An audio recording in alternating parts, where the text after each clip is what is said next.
এই উরুস শরীফে যদি দুইটা চেয়ার থাকতো, একটা চেয়ার শমশের আলী স্যারের জন্য থাকতো, আরেকটা চেয়ার আফগান কাবলার জন্য থাকতো, সেই শমশের আলী স্যার অত্যন্ত ভারাক্রান্ত ভিডিও নিয়ে কিছু বললেন।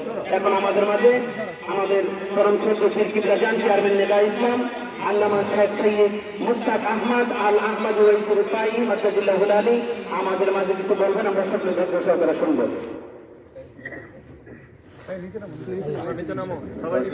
আসসালামু আলাইকুম ইয়া রাসূলুল্লাহ ওয়া আলাইকুম আসসালাম ওয়া আলাইকুম ইয়া হাবিবাল্লাহ ফি কুল্লি লামহাতিন ওয়া নাফাতিন মিন কুল্লি যারাতিন আদাদা ইল্লাল্লাহ।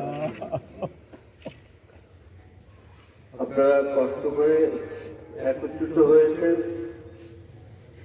আমার জানাজা পড়ার জন্য। এই জন্য আমি সকলের কাছে কৃতজ্ঞ এবং সকলকে সাধুবাদ জানাই।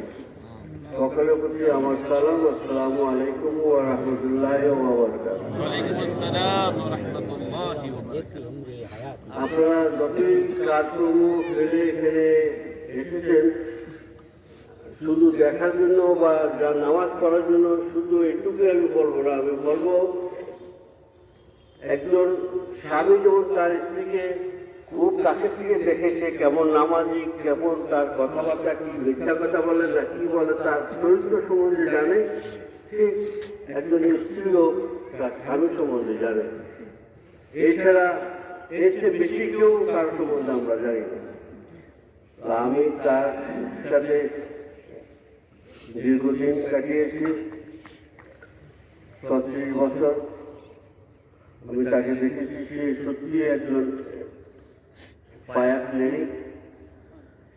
গত ২০ বছরে আমি কখনোই দেখিনি তার তাহাজ্জুদ কাজা হয়েছে। সুবহানাল্লাহ।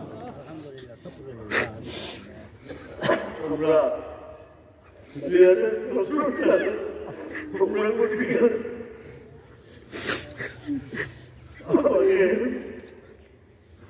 হাসি মুখে আমি বাড়ি তারা অবস্থা করছি। তারপরে কি আমাকে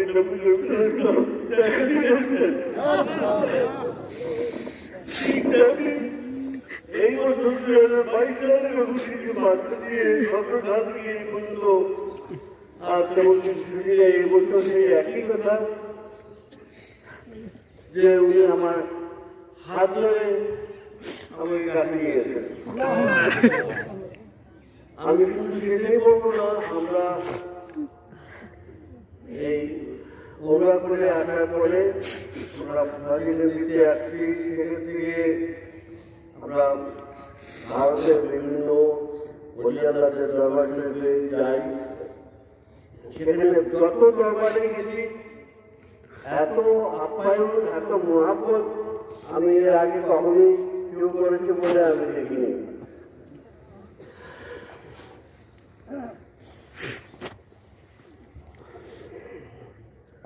আমরা দিল্লির দরবার শরীফে কুতুবউদ্দিন কাকা আরো অনেক কাকি, অনেক পাশে দরবার শরীফে আমরা গিয়েছি। সবার থেকে সবাই খাদেম যারা ওখানে আছেন তারা সরাসরি স্বয়ং নিজে এসে আমাদেরকে আপ্যায়ন করেছে। আমরা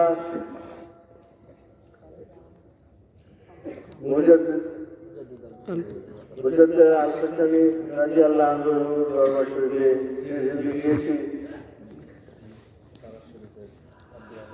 সেখানে ১২টা প্রিয় সকল আমিরা আল-ইসলাম যারা আছেন তাদের কাছে গিয়েছি। তো সেই দিনকে যেটা হয়েছে, আমরা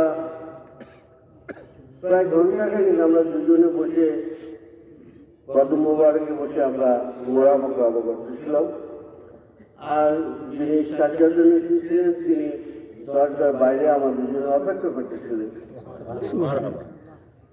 তো আমার মনে হয় ৪৫ মিনিটে ১ ঘন্টাই হবে।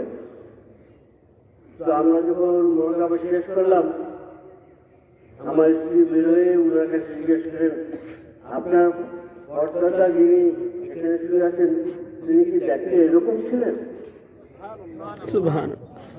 তো বললেন এরকম।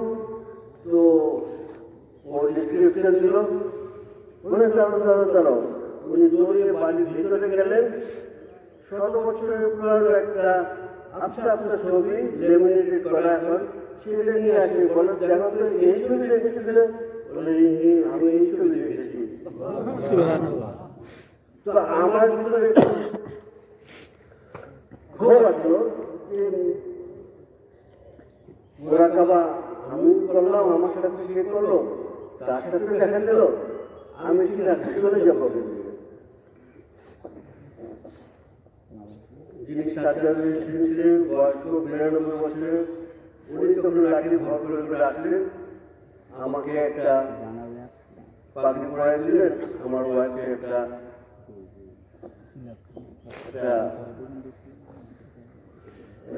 ইয়ে থেকে বের করে এই চাদরটা দিয়ে আমার ওয়াইফের শরীর ঢেকে দিলেন। আমি আজকে এখানে রাখবো, ইনশাআল্লাহ আশা করি সবাই আমার জন্য খাস করে দোয়া করবেন। আপনাদের এই সময়টুকু বৃথা যায়নি, এটুকুই আমি শুধু বলতে চেয়েছিলাম। এগুলো বলার একমাত্র উদ্দেশ্য এটাই যে আপনারা যেই কষ্ট করে এখানে এসেছেন, আপনাদের সময়টুকু আপনাদের শ্রম বৃথা যাবে না। আমার পরিবারের আমার একমাত্র একটা মেয়ে সে আছে, তাকে বুঝাবার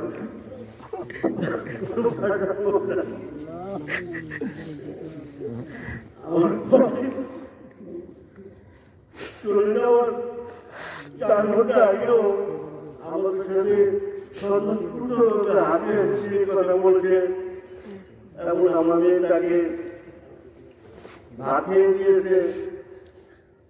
অথচ ৪ ঘন্টা কি হয়ে গেল, তাকে আল্লাহ রাব্বুল আলামিন নিয়ে গেলেন। আল্লাহ ভালো জানেন। আপনারা সবাই আমার জন্য কাজ করে দোয়া করবেন। আসসালামু আলাইকুম ওয়া রাহমাতুল্লাহি ওয়া বারাকাতুহু।